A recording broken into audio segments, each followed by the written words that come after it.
Hi guys, and welcome to this video. I hope you're all doing super well. Thank you so much once again for joining me right here on my channel. So today guys, we are actually going to be covering the case of Kris Wu, who was a K-pop star, an international K-pop star at a very high elite level, and committed some very serious criminal acts. And essentially his whole career declined and he was imprisoned. So without further ado guys, let's get into the case of Kris Wu. Before I get into this case guys, I just need to put out a trigger warning that we will be talking about sexual assault in this case, and that is of a minor. So again, if you are sensitive to that, of course just be aware of that before watching this video. For today's case guys, we are going to be going to China and also Canada. So this case kind of goes back and forth between these two countries, okay?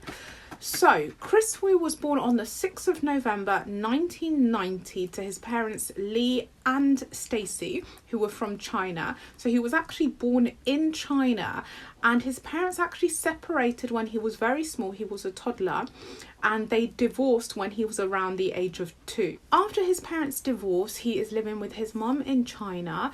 And around the age of 10, his mum decides that she wants to relocate to Vancouver, Canada, right? So him and his mum, just the two of them, they relocate to Canada. Kris starts going to school there. And by the way, guys, Kris Wu has got about 4 different names in this video, but I'm just going to keep it as Kris Wu throughout the entire video because else it is just going to get really confusing, right? So Kris and his mum relocate to Canada when he's 10 years old, and from the age of 10 to 14 he is going to school in Canada. I'm so sorry for any noise guys. One of the guinea pigs has got a bit of a chest infection at the minute, so he's a bit grunty, the noise he makes, and I've just come in from work, so they're running about, so I do apologize about that. Anyway, getting back to this case, so when Kris reaches the age of 14, his mum decides that she wants to go back to China briefly, and then they go back again to Canada. So from the age of 14 to 17, again, Kris is going to secondary school and college in Canada. At the age of 18, Kris decides to audition for SM Entertainment's auditions. I think they are like a big kind of record production kind of company, producing company in Canada. So he decides to go and audition for them, and he does really well, and they decide that they want to put him in a kind of K-pop boy band. So he spends about 2 years in this K-pop band. They're called EXO, so EXO. I think I've actually heard of them before, and they were a really big K-pop group between 2012 and 2014. So he spends 2 years with this group. He then decides that he wants to leave the group. Now there's been a bit of sort of legal controversy between him and his actual management company, so SM Entertainment, as to why he left them and all of this kind of thing. He said he had issues in regards to his contract with him. They didn't want him to obviously leave the boy band because it's big money, and they said that there were other issues and all of this kind of thing. And in the end they kind of did, you know, a kind of under the table, like SM Entertainment basically did a payout to him under the table to kind of dissolve the case. So after he's left EXO in 2014, his career starts to really amplify even more than when he was in this K-pop band, yeah. So he basically starts doing different acting roles in Chinese films. He also did, I think, one in an American film, and this is kind of between the time of 2014 to around 2018, 2019. And he still has a kind of, what can I say, like a K-pop career as an individual artist, all while being in these Chinese films and a couple of American films as well. Actually, in 2016, he does a kind of, I think it's like a kind of NBA charity basketball, which is for celebrities in Canada. And Drake is the one, as in rapper Drake, is the one that's actually overseeing the coaching and the team for this charity NBA kind of playoff basketball game in Canada. So just to kind of show you the elite level that Kris Wu was actually at that time, yeah. And at that time, guys, when we hit 2016, this is really when Kris Wu starts to get a really kind of big ego. Like that whole K-pop status has gone to his head, and he's got all these K-pop fans. And if you guys know anything about K-pop, like K-pop fans can be really like extreme, I want to say. Like it is a whole different world, right? So he's got all these young girls and young women sort of cheering for him, and he, like, his ego is getting really built up. Now it's said that basically from around 2018, I think it was, he started to kind of get his assistant that worked with him to arrange what was called these kind of fan conventions, right? So it's supposed to be where he's in some kind of shopping center or some kind of, you know, like huge public location, and you've got a select number of fans.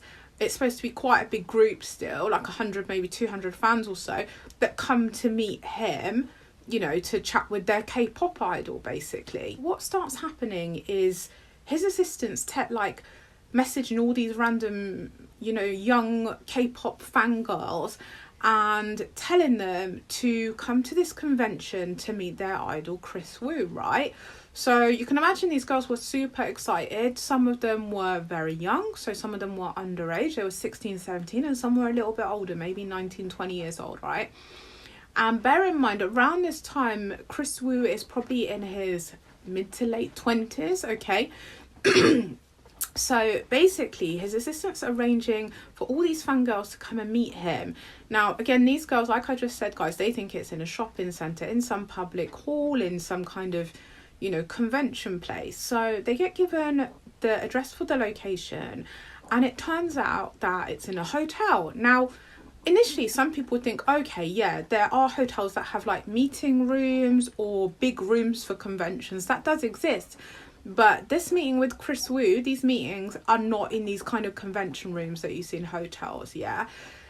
These meetings are in actual hotel rooms, like bedroom rooms. So what would happen is he would actually have a small group of girls. So maybe there's like, I don't know, 5 or 6 girls. So there's not like 200 that rock up. And already the girls are a little bit surprised because they're thinking, right, there's supposed to be like 100, 200 people here for a convention, and we're now 5 or 6 in a hotel room with him. But obviously they're kind of starstruck. We need to remember that, because these are very young girls, teenagers, that are starstruck by their K-pop idol, right? And what he would do is he would get these girls really, really drunk, and then basically he would start to sexually assault these young girls. Now guys, when it comes to sexually assaulting young girls, young women, I feel like it is a bit of a different ball game to women who are of a different generation or quite a bit older, because very young girls can be in a state of confusion. I mean, any woman that's assaulted or sexually assaulted can be, of course, in a state of confusion.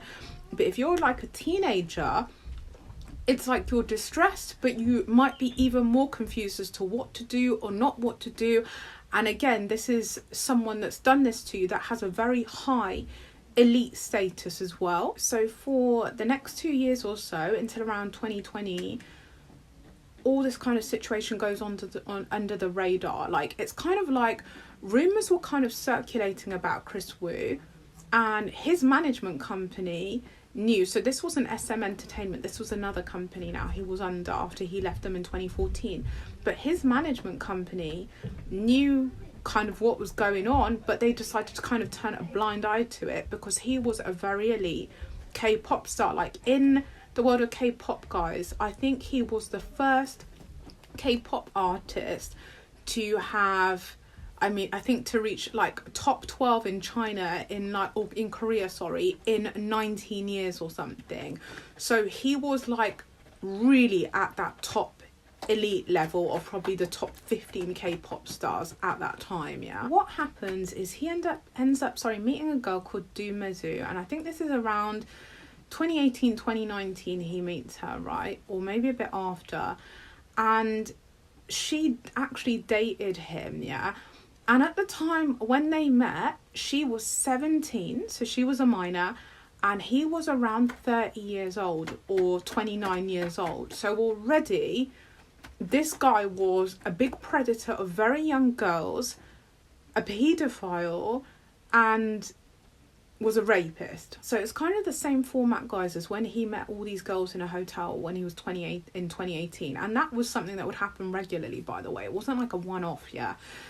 So anyway, he starts seeing Do Zhu. She's very, again, impressionable from him because obviously he's a K-pop star. And I think she was kind of going to some kind of dance college or something as well. So she was kind of in those kind of performing arts kind of things as well.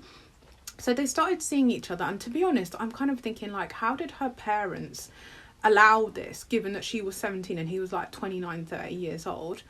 But anyway, so she starts seeing him and he ends up like sexually assaulting her, and he kind of gives her alcohol. So his process was he would always give these young girls alcohol to get them really drunk because there's, you know, their immune system is not really accustomed to it, so they would get drunk very quickly and they become kind of out of it, and then he would sexually assault these girls here. So he did this with Do Zhu, and because like his management company was very concerned that she could be a potential risk because she was a bit more vocal about the situation that happened, yeah. So his management company was really concerned that she could potentially expose him at some point. So what they did is they went to her and they offered her $78,000 under the table, US dollars, to not reveal this whole case. And after this sort of situation, he believes resolved with Do Zhu, so they paid her out, right? He continues his processes of doing this to other young girls, right? So this goes on for a while until we hit, I'd say, July 2021, right? Now, there are obviously all these rumours circulating and whatever, but to that point, he's still doing very well. He's still bringing out K-pop songs, and he had a lot of contracts with luxury brands like Lancôme. He was modelling for Burberry fashion shows, and he was doing campaigns with Porsche as well, and there were loads and loads of other brands as well. So he had a lot of endorsements from really, really big brand names. However, in July 2021, Do Zhu, she gets to a point where she doesn't want to contain this kind of secret, which is not technically a secret because there's rumours circulating, but they're always quashed by his management company, and he's such a, you know, big K-pop idol, and that's more important than everything else, right? So Do Zhu, she goes onto Weibo. So for those of you that don't know what Weibo is, it's a bit like Facebook or Instagram for China, because China don't have Facebook or whatever, right? So she goes on this site Weibo, this social media site, right? And she puts out like a post where she basically exposes him and says that he sexually assaulted her and that he's also sexually assaulted another 30 young girls. After she puts this post out, guys, on social media, as you can imagine, this situation completely blew up. Like, this was just such a, you know, there was questions from all over the place, but his like K-pop fans started basically sending her all these insults on social media, saying that she's a disgusting person and she's trying to just do this for fame and all of this, right? When actually this woman had been sexually assaulted by him, yeah? So this was there was such like a frenzy going on at this time in China regarding this case, right? So Do Zhu, she actually went to the police to, you know, file this case, right? And the police actually dismissed her and wouldn't like put the case in motion. And what happened is a lot of girls started then messaging Do Zhu and telling her, even before she put out the post, but telling her after she put out the post that, oh, I've also been sexually assaulted by him. And a lot of the girls were underage as well, like they were under the age of 18. So some witnesses came forward. I think there were 2 witnesses that came forward, but they wanted to be kept anonymous, but they came forward to the police. And so at that point, a case started against Kris Wu, and this then really sort of put him in a predicament at that stage, because he started to lose all his like brand deal contracts, and people started to view this case from a different manner, and that maybe Do Zhu, she wasn't actually lying. So in 2022, this case went to trial, and it was termed by the jury that he would be prosecuted for these 3 counts of sexual assault. So Du Meizu and these other 2 anonymous witnesses, right? That Kris Wu would be prosecuted for this, and he technically, I think, got like 11.5 years for those 3 sexual assaults, which is an appalling amount of time considering what he did. And then you remember, guys, I told you about the whole hotel situation, what he was doing with that, and for that they considered that he was just meeting girls, but couldn't assume that he was actually sexually assaulting them. So for that he just got 1.5 years. So combined together, it was around 13.5 years that he got in total, which is an absolutely appalling, you know, sentencing time. So what happened is, because Kris Wu had taken Canadian citizenship, so I think with China you can either have their citizenship or you have to take the citizenship of another country. They don't allow you to have dual citizenship. So you remember, guys, I told you that Kris Wu was going back and forth between Canada and China. So he ended up taking like Canadian citizenship, right?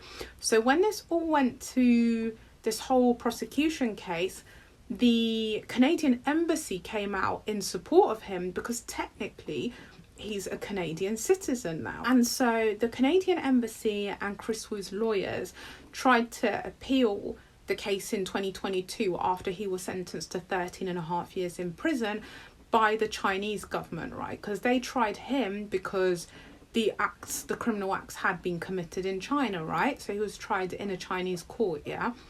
So in 2022, he's now appealed this, and then by the time we reach 2023, a decision is reached in regards to his appeal from the Canadian embassy and from his lawyers.